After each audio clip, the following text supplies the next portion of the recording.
Glória a Deus. Vamos para a exposição da palavra do Senhor, para que Deus reafirme no nosso coração quem é que manda na nossa história, amém? Glória a Deus.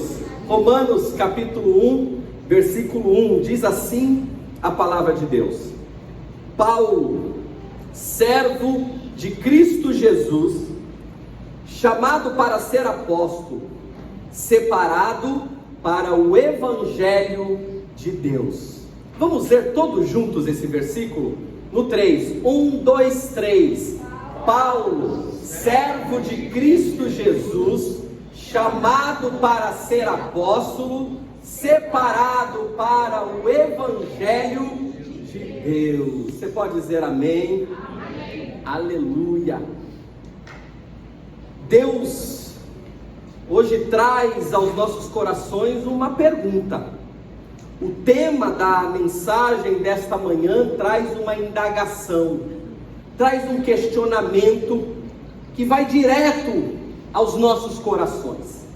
Quem efetivamente é o dono da sua história? Quem é que está no comando? Quem é que está desenhando?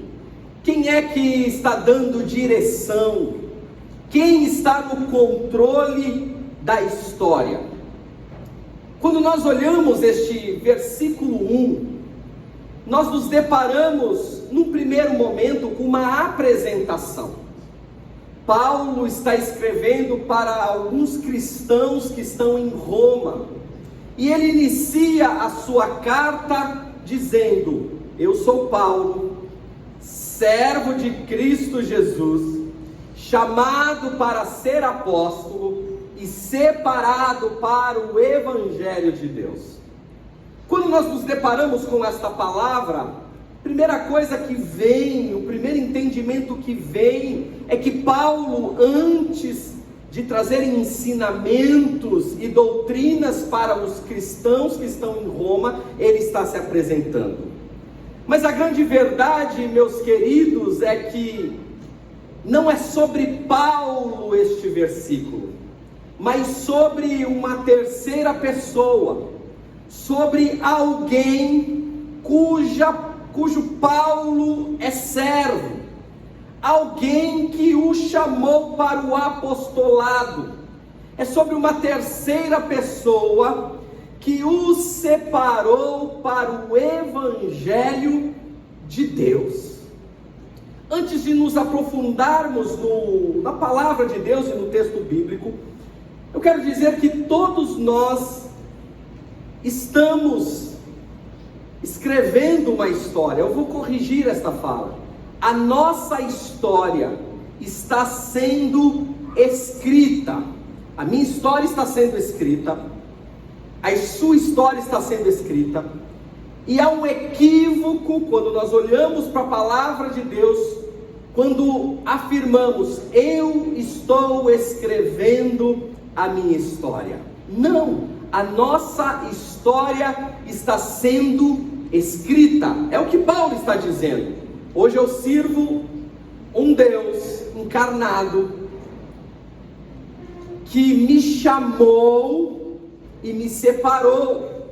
Em outras palavras, eu sou servo de alguém que está escrevendo a minha história. O que Paulo está dizendo é que Deus tem a caneta na mão que escreve a sua história. O que Paulo está dizendo é que tem alguém no comando, alguém que controla, alguém que está no controle de sua vida, alguém que é dono de sua história. É interessante, amados, antes ainda de nos aprofundarmos neste texto bíblico e neste versículo, entender quem é Paulo. Paulo, na verdade, era conhecido como Saulo, Saulo de Tarso. Tarso é uma cidade importante da Sicília. Ele é natural da Sicília. Ele é um fariseu. A Bíblia vai nos dizer que Paulo é um estudioso. E ele cresce sob os ensinamentos de um homem muito influente na prática religiosa da época, chamado Gamaliel. Gamaliel é um dos grandes mestres do judeu. Paulo, quando cresce e se torna adulto, ele é um fariseu, um doutor da lei, um religioso irrepreensível, alguém que é zeloso pela lei de Moisés. E ele tinha uma atuação. Qual era a atuação desse tal de Saulo de Tarso? Ele era um perseguidor voraz dos cristãos. Ele prendia os cristãos, torturava os cristãos, consentia na morte de muitos cristãos, como nós vamos ler no livro de Atos dos Apóstolos, que ele consentiu no apedrejamento de Estevão, que foi o primeiro mártir registrado nas Escrituras Sagradas. Saulo tinha uma vida privilegiada, de influência, de poder, uma história de religiosidade, controle e autossuficiência. A Bíblia vai nos dizer que no caminho a Damasco, isso está registrado em Atos no capítulo 9, Paulo está seguindo a Damasco com o objetivo: perseguir os cristãos. E no caminho de Damasco ele tem um encontro sobrenatural com Jesus. É importante ressaltar que nesta ocasião Jesus já havia morrido e ressuscitado, e os discípulos davam continuidade ao Evangelho de Deus, as boas novas trazidas por Jesus. E Paulo, no caminho do Damasco, tem um encontro sobrenatural com este Jesus ressuscitado. A Bíblia diz que no caminho há um clarão, e esse clarão é tão forte que cega Paulo. Ele cai prostrado sobre a terra, e há uma voz do céu que é ouvida, é audível, dizendo: Saulo, Saulo, por que me persegues? Saulo vai responder: quem és tu, Senhor? E aquela voz vai dizer: eu sou Jesus, a quem você persegue. E Jesus vai trazer uma mensagem para a vida de Saulo: agora eu farei de você um vaso escolhido. Sabe o que acontece? Saulo, conhecido como Paulo, ele de perseguidor se torna um perseguido pregador. O que antes destruía a igreja de Deus, agora constrói a igreja. Paulo está convencido de que quem mudou o rumo da história foi o próprio Deus, meus queridos. Paulo está convencido de quem escreve a sua história não é ele, é o próprio Deus que escreve a história. E nós vamos observar isto em 3 declarações que ele dá neste versículo que nós acabamos de ler. A primeira declaração que Paulo dá, a primeira declaração que nos informa de que quem escreve a história de Paulo é o próprio Deus encarnado, Jesus Cristo, que o encontrou no caminho de Damasco, é esta. Paulo vai dizer: eu sou servo de Jesus Cristo. A primeira declaração que traz uma identidade para a vida de Paulo é esta: Paulo, servo de Jesus Cristo. Haviam muitos teólogos, fariseus, religiosos, judeus, contemporâneos a Paulo, e que foram testemunhas oculares de Jesus, como por exemplo Tácito e Joséfo, muito conhecidos até os dias de hoje na literatura. Eles diziam o seguinte: Jesus morreu há 25 anos atrás, ele está morto e não pode ser mestre de ninguém. Aí se levanta o apóstolo Paulo, contrapondo isso. Enquanto diziam: Jesus está morto, ele não pode ser mestre de ninguém porque ele morreu, Paulo está dizendo: eu sirvo um Deus, um Jesus que está vivo, ressuscitou, eu tive um encontro com Ele no caminho de Damasco, Ele me escolheu, Ele me chamou, Ele me separou, e eu sou servo dEle. Paulo se apresenta: eu sou servo de Jesus Cristo. Alguém pode dizer: Ele morreu. Eu digo: Ele está vivo e eu sou seu servo. Glória a Deus. Aleluia. Isto é identidade.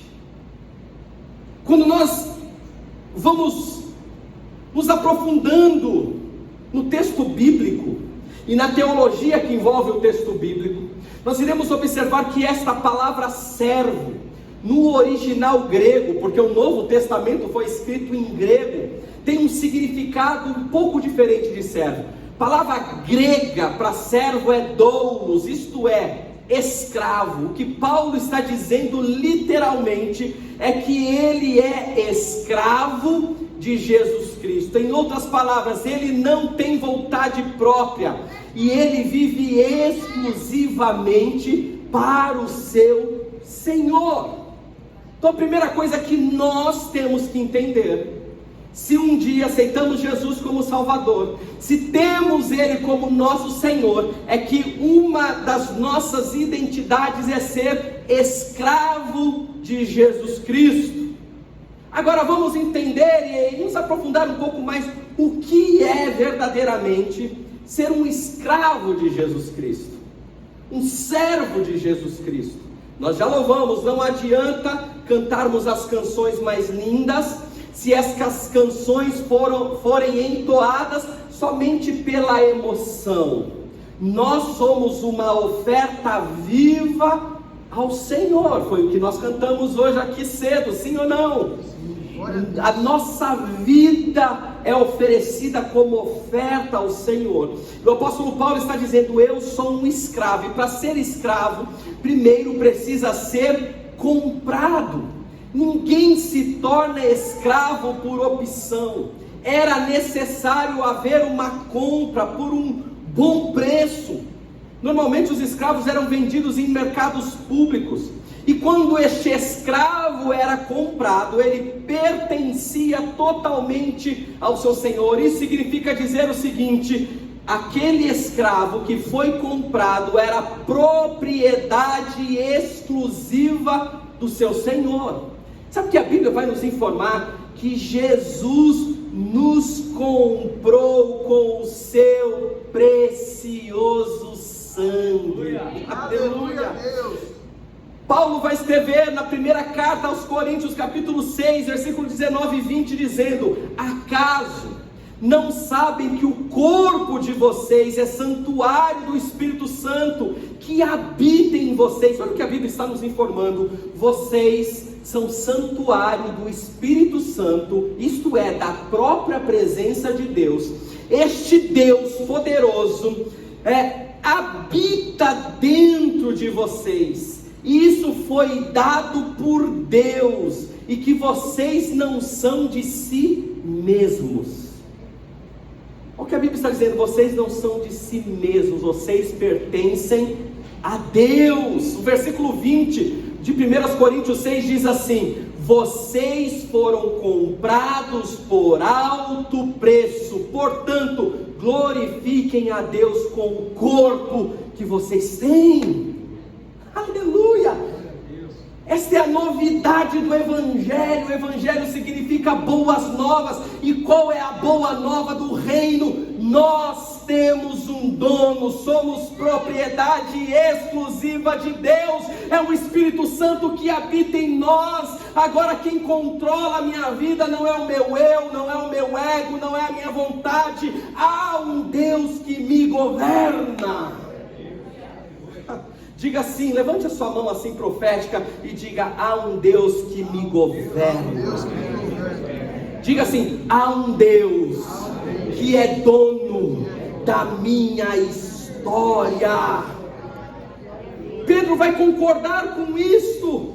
Na primeira carta que ele escreve, 1 Pedro 1, 18 e 19, a Bíblia vai dizer: sabendo que não foi mediante coisas corruptíveis, como prata ou ouro, que fostes resgatados do vosso fútil procedimento, que vossos pais nos legaram, mas foram comprados pelo precioso sangue, como de um cordeiro sem defeito e sem máculas, o sangue de Cristo. Aleluias! Paulo está dizendo: eu sou escravo de Jesus Cristo, porque com o sangue dele me comprou. Ei, meu querido, isto vai na contramão do pensamento do mundo lá fora.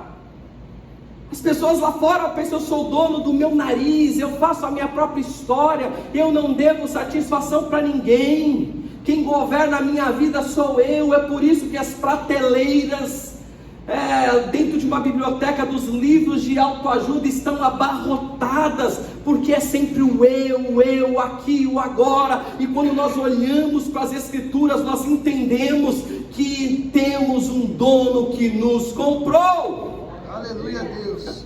Alguém que derramou sangue na cruz para nos resgatar. Ei, você tem um dono, Jesus Cristo. Aleluia. Amém, Jesus. Alguém que é escravo, primeiro, ele foi comprado. Segundo, ele perde a vontade própria. O escravo não tinha direito sobre a sua própria vida. Ser escravo significa viver segundo a vontade de Deus, do seu Senhor. Nós fomos chamados para viver segundo a vontade de Deus. Jesus vai dizer lá no Evangelho de Mateus 9:23: se alguém quiser vir após mim, negue-se a si mesmo, toma a sua cruz e siga-me. Aleluia! Ser escravo de Jesus Cristo implica não fazer mais a vontade própria, e nem a vontade de ninguém, mas a vontade exclusiva do seu Senhor. Amados, isto é evangelho puro e simples, sem inventar coisas. É a centralidade da palavra de Deus. É por isso que o evangelho é loucura para aqueles que perecem, mas sabe o que a Bíblia diz? Para nós que cremos é poder de Deus. Aleluia a Deus. É poder de Deus ter um dono como Jesus. É poder de Deus se submeter ao senhorio do Senhor Jesus, recebendo uma nova identidade. Primeiro, fomos comprados. Segundo, perdemos a nossa vontade própria. Agora, fazemos a vontade de Deus. Amém? Pergunta que eu faço, ninguém precisa me responder. Você anda fazendo a vontade de Deus? Você está convicto? Eu estou fazendo a vontade de Deus todos os dias. Eu não estou dizendo que você não vai pecar, porque a Bíblia diz que todos nós pecamos. Mas como você tem trilhado o seu caminho de acordo com a vontade de Deus, ou você está saindo da vontade de Deus? Pastor, qual que é a vontade de Deus para mim? Que você se aprofunde na palavra. Qual é a vontade de Deus para mim? Que você se relacione cada vez mais com Jesus. Qual é a vontade de Deus para mim? Que você cuide da sua família. Qual a vontade de Deus para mim? Que você ensine os seus filhos no caminho que deve andar. Qual a vontade de Deus para mim? Que você ore mais, que você busque mais. Esta é a vontade de Deus, Cristo no centro da nossa vida. Você costuma perguntar para Deus o que deve fazer antes de tomar uma decisão? Isso é fazer a vontade de Deus, é se submeter. A Bíblia vai nos dizer: aquele que se torna escravo, na verdade recebe uma nova identidade. As coisas velhas se passaram e eis que tudo se fez novo. 2 Coríntios 5,17 vai dizer: se alguém está em Cristo, nova criatura é. Aí levante a sua mão e diga assim: eu sou uma nova criatura em Jesus. O velho homem ficou para trás. Aleluia, eu sou uma nova criatura em Deus. Eu tenho uma nova identidade. Aleluia, as minhas ações não são as mesmas de outrora.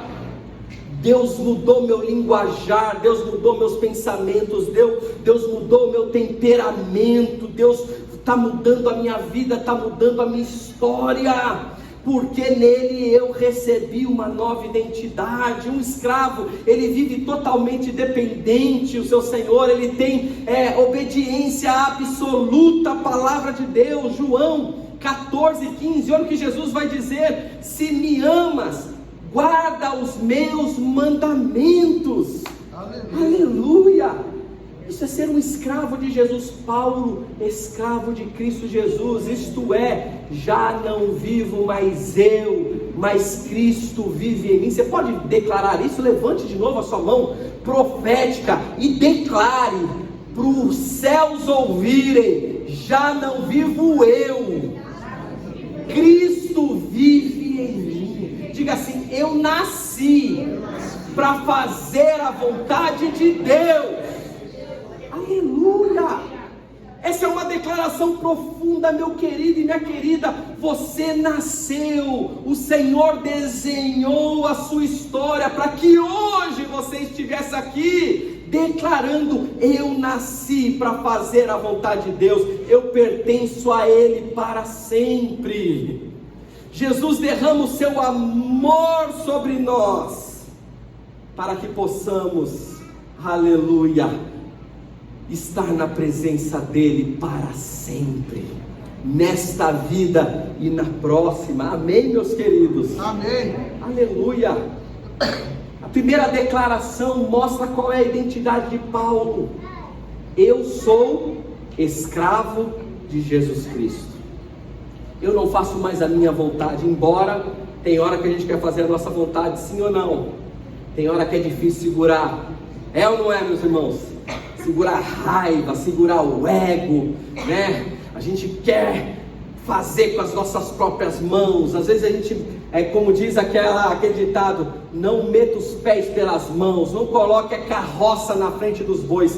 Nós somos especialistas em colocar a carroça nas frentes dos bois, sim ou não? A gente tem aquela ansiedade, quer se antecipar, e Jesus está dizendo: eu sou dono da sua história.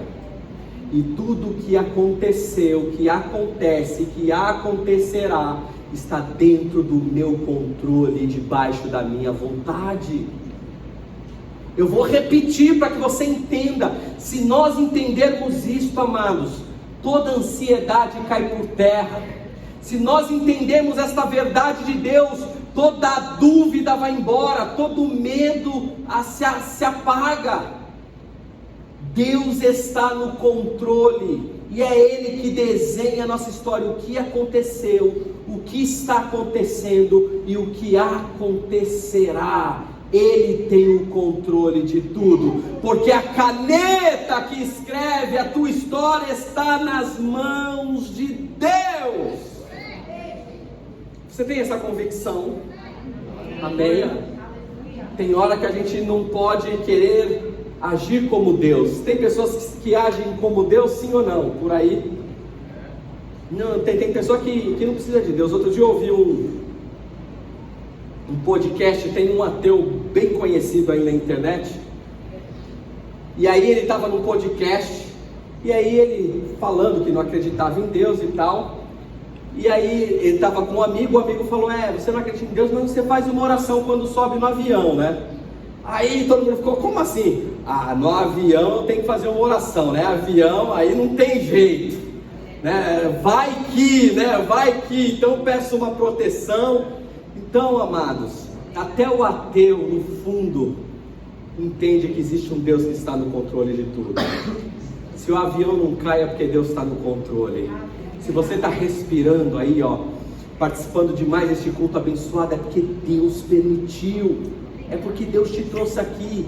Eu costumo dizer, e já me preocupei como pastor de igreja: Senhor, abençoa o teu povo, faz crescer. A tua palavra diz que é o Senhor que dá crescimento. E um tempo atrás eu ficava muito preocupado com isso. Senhor, faz crescer a tua obra, faz crescer a tua obra. O Senhor me pegou e falou: por que você está preocupado com isso se sou eu que envio as pessoas para lá? Se você está aqui, amados, eu entendo que Deus é um Deus que marca encontros. Amém? Nada acontece por acaso.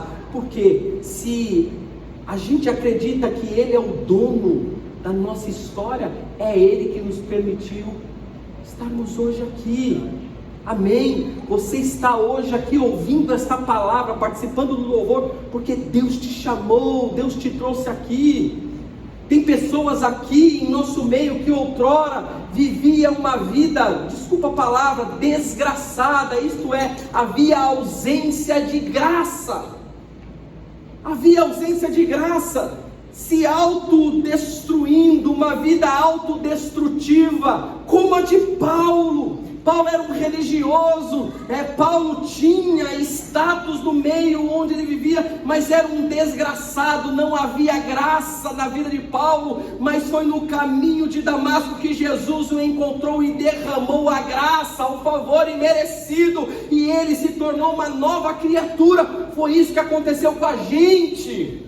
Glória a Deus. Nós não somos bons suficientes para querer andar sozinhos sem Deus. Se não é Deus nos ajudando dentro do casamento. Oh, misericórdia. Casamento é fácil para vocês? É fácil? Pensei que só para mim era difícil, irmãos. E olha que minha esposa é uma linda, abençoada. Abençoada minha esposa, é uma abençoada do Senhor. Mas casamento é difícil. Sabe por que nós estamos casados? Porque a graça de Deus tem nos sustentado. Não somos nós que mandamos o casamento. Chame Jesus para dentro do seu casamento. Pastor, eu estou passando por momentos difíceis, está angustiante. Chame Jesus para dentro do teu casamento, porque Ele é o dono da tua história. Sim ou não? Sim. Lá em João 15, Jesus vai dizer: eu já não vos chamo mais de servo. Palavra doulos aplicada no grego. Eu não vos chamo mais de escravo, eu vos chamo de amigo. Que coisa linda é isto. Nós nos submetemos, Ele nos comprou com sangue, nós nos tornamos escravos dele, mas Jesus, quando chega perto de nós, Ele fala: eu quero lhes fazer amigos. Eu vou contar a vocês todos os segredos do meu Pai. Aleluia. Que coisa linda é isso, amados. A gente se submete porque entende que fomos comprados, mas a partir do momento que o sangue da cruz foi derramado, Jesus vai dizer: vocês são meus amigos. Então convide Jesus para dentro do teu casamento. Convide Jesus. Aleluia. E o reconheça como protagonista da tua história. Amém? Não mais vivo eu, Cristo vive em mim. Glória a Deus. A segunda declaração de Paulo aqui, primeiro, servo de Jesus Cristo. A segunda declaração dele é chamado para ser apóstolo. Aleluia. Isso é maravilhoso, porque chamado é exclusividade daqueles que foram comprados. Eu vou repetir: alguém que é chamado a fazer algo, antes foi comprado para ser servo. Isso tem que fazer parte da nossa identidade. Se você entende que Deus é o dono da tua história, acredite, Ele tem um chamado para você. Porque chamado não é algo que se conquista pelas habilidades humanas. Eu não sou pastor porque eu tenho quaisquer habilidades humanas para estar aqui ministrando a palavra para vocês. Existem muitos e muitos outros pastores mais eloquentes, mais preparados, mas Deus me chamou para estar aqui. E não há nenhum mérito para que eu estivesse aqui. Tudo foi dado pela graça. O chamado vem pela graça. Se a gente continuar lendo o texto, nós vamos ver no versículo 5 e 6, que o apóstolo Paulo vai declarar este mesmo texto, que o apóstolo Paulo vai declarar que ele recebeu ao ser comprado graça e apostolado. Isto é, primeiro nós recebemos graça, que vem de Deus, que é um favor que nós não merecemos, e a partir desta graça nós recebemos um chamado. chamado. No caso do apóstolo Paulo, recebi um chamado para ser apóstolo. Qual é o seu chamado? E tudo isso, chamado, depois ele vai falar separado para o Evangelho de Deus, tudo isso tem a ver com o Evangelho. A partir do momento que fomos comprados por Ele, nos tornamos amigos de Jesus, nós fomos chamados para labutar no reino de Deus. E qual que é o seu chamado? Pastor, eu sou advogado. Glória a Deus, o seu chamado é de advogado, e no meio aonde você trabalha, você vai pregar o Evangelho. Pastor, eu fui chamado para trabalhar na área da saúde, na área da beleza. O que mais? O que mais? No comércio. Eu fui chamado para trabalhar como analista dentro da minha empresa, como um gerente, como um diretor. Não importa o que você faça, você tem um chamado e Deus vai te usar no lugar aonde te plantou. Sabe por quê? Porque Ele é dono da tua história. O que nós não podemos perder é a essência daquilo que Deus nos deu, a essência da nossa nova identidade em Cristo Jesus. Se você canta, você tem um chamado. Se você prega, você tem um chamado. Se você advoga, você tem um chamado. Se você é manicure, você tem um chamado. Se você trabalha na cozinha, você tem um chamado. Se você é dona de casa e trabalha, é a mãe, você tem um chamado dentro da tua casa. Independente do que você faça, você tem um chamado de Deus. Lembro de uma história de uma irmã que, depois de uma mensagem sobre chamado e ministério, ela procurou o pastor e ela perguntou, ela indagou dizendo, eu não tenho nenhum chamado.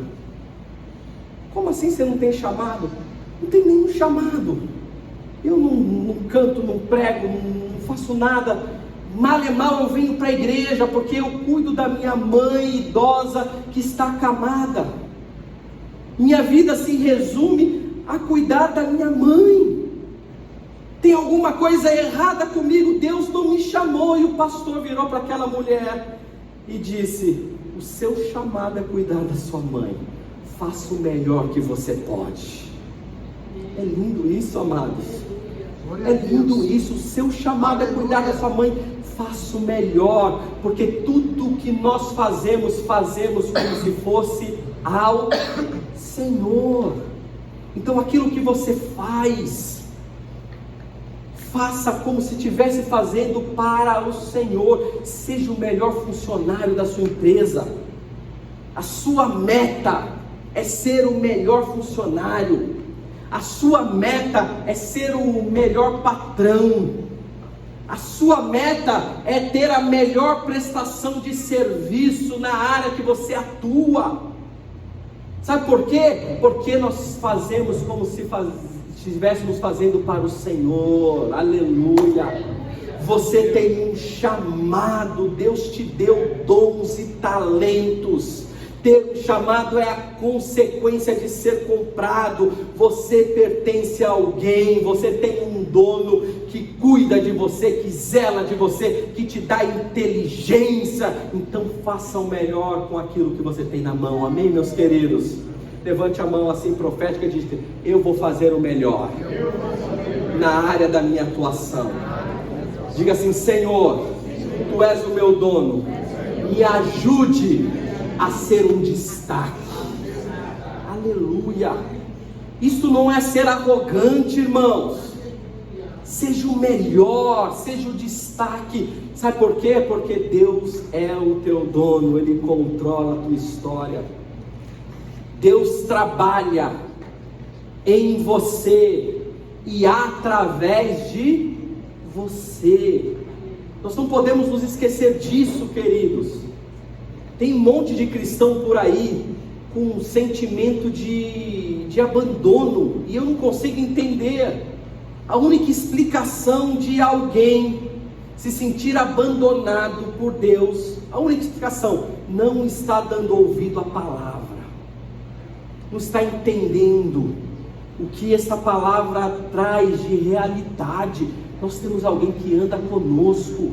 É um Deus de longe, é um Deus de perto, é um Deus de todos os lugares, que sabe todas as coisas, onisciente, onipresente, onipotente. O que isso significa? Onisciente, Ele sabe de todas as coisas, passado, presente e futuro.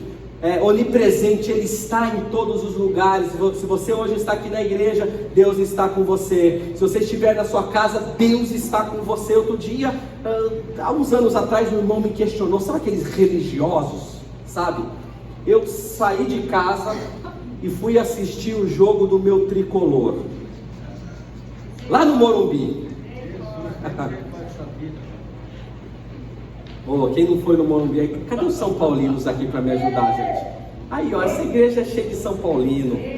Eu amo você palmeirense, eu amo você corintiano, eu amo você santista. Tem até flamenguista aqui que eu não vou nem falar. Mas eu saí de casa e fui com o meu filho um jogo no Morumbi e postei uma foto. E aí veio uma crítica. Como é que você, sendo servo de Deus, está num lugar como esse? Como é que você, que vai na igreja, pode ir num estádio de futebol? Aí eu só respondi o seguinte: Deus está aqui, inclusive. Falei, eu vim com meu filho e Deus está aqui, porque aonde eu estiver, Deus estará também. E se você achou ruim, conversa com Ele, porque inclusive foi Ele que me trouxe aqui, porque Ele que guia meus passos. Aí eu não tive mais resposta. Não sei nem se Ele aceitou o meu argumento. Mas a grande realidade é que quando nós somos guiados por Deus, Deus está conosco. Amém? Amém? Amém. Aleluia, louvado seja. Até quando você vai pecar, o Espírito Santo está te acusando. Não faça isso, você desviou, cuidado, retorna. Meus irmãos, Deus não nos abandona, Deus está conosco. Você tem um chamado. E por último, para a gente terminar, a terceira expressão do apóstolo Paulo, e isso é maravilhoso: eu fui separado para o Evangelho de Deus. A palavra aqui colocada como separado no original grego significa colocado à parte, preservado ou reservado exclusivamente para um propósito. Amém? Você foi comprado, chamado e foi separado para um propósito. E se Deus é o dono da nossa história, nós podemos perguntar: Deus nos separou a partir de qual momento? Essa é a grande pergunta que nós podemos fazer. Deus separou o Michael a partir da conversão? Deus separou o pastor Héctor a partir da conversão? Deus te separou a partir da conversão? Saulo, conhecido como Paulo, o apóstolo, foi a partir do caminho a Damasco, que ele teve encontro sobrenatural com Jesus, que Deus o separa ou não? O próprio apóstolo Paulo vai responder lá em Gálatas capítulo 1, versículo 15. Olha o que Paulo vai dizer quando ele escreve esta carta, Gálatas 1,15. Ele vai dizer, mas Deus me separou desde o ventre materno e me chamou por sua graça. Amados, isso é loucura! Quando é que nós fomos separados por Deus? Desde o ventre materno Ele já te conhecia. Antes dos seus ossos serem formados no ventre da tua mãe, Deus já te separou para viver o Evangelho de Deus. Aleluia! É isso que a Bíblia está nos dizendo. Você foi separado para viver uma vida que reflita o Evangelho. A sua vida não é uma obra do acaso. Deus arquitetou. Fique de pé em nome de Jesus. Aleluia! Oh, aleluia! Oh, aleluia! Oh, aleluia! Maravilhoso Deus! Deus arquitetou tudo nos mínimos detalhes. Antes de você ser formado, é Gálatas 1,15. Coloque no telão esse texto. Eu fui separado preparado no ventre materno. E esta realidade é uma realidade que vivemos. Você não é obra do acaso, preste atenção em nome de Jesus. Há um Deus que é dono da tua história, Ele arquitetou tudo antes de você nascer. Aleluia! Então hoje você está aqui, e não importa o que você tenha vivido, tudo foi permissão de Deus para forjar o teu caráter, para te fortalecer. E talvez você venha num culto como este com feridas na sua alma, com dores, com sofrimentos antigos, mas o Senhor te traz aqui e diga: não se preocupe, minha filha, não se preocupe, meu filho, eu sou o Deus que posso te curar e te restaurar por inteiro, por inteira, porque eu te separei desde o ventre da tua mãe. A palavra de Deus vai dizer: acaso uma mãe pode se esquecer do filho que mama? Qual é a mãe que se esquece do filho que amamenta? Mas a palavra de Deus vai dizer, pastor Tiago, ainda que essa mãe se esqueça, diz o Senhor, eu não me esquecerei de você. Aleluia! Ora baixo, a palavra de ordem do Senhor para a tua vida é: pare de olhar para a dor que foi causada, pare de olhar para o sofrimento, pare de olhar para as aflições, pare de olhar para as perdas da vida, pare de olhar para a tempestade, para a situação adversa. Há um Deus que comanda a tua história e Ele nunca te abandonará, nunca te abandonará, nunca te deixará a pé. Mas pastor, eu estou cansada hoje, eu estou cansado hoje. Fica tranquila, fica tranquilo. O Deus que nós servimos é um Deus que quando nós descansamos, Ele nos carrega no colo. E talvez você possa orar aí: Senhor, hoje eu preciso de colo, hoje eu preciso de um chamego, hoje eu preciso de um abraço teu. Hoje eu preciso ouvir a tua voz, uma voz que me traz ânimo, fôlego de vida, esperança, força para continuar a caminhada. Esse Deus está aqui. Esse Deus te trouxe aqui e te diz: tu és o meu filho amado, tu és a minha filha amada. Eu te chamei, eu te comprei, eu te chamei, eu te separei para que você viva o Evangelho de Deus. Sou eu o dono da tua história, eu sou o protagonista. Eu vou na frente abrindo o caminho, quebrando as correntes, tirando os espinhos. Sou eu Deus de livramento, sou eu Deus que guardo, sou eu Deus que faço, sou eu Deus que muda história.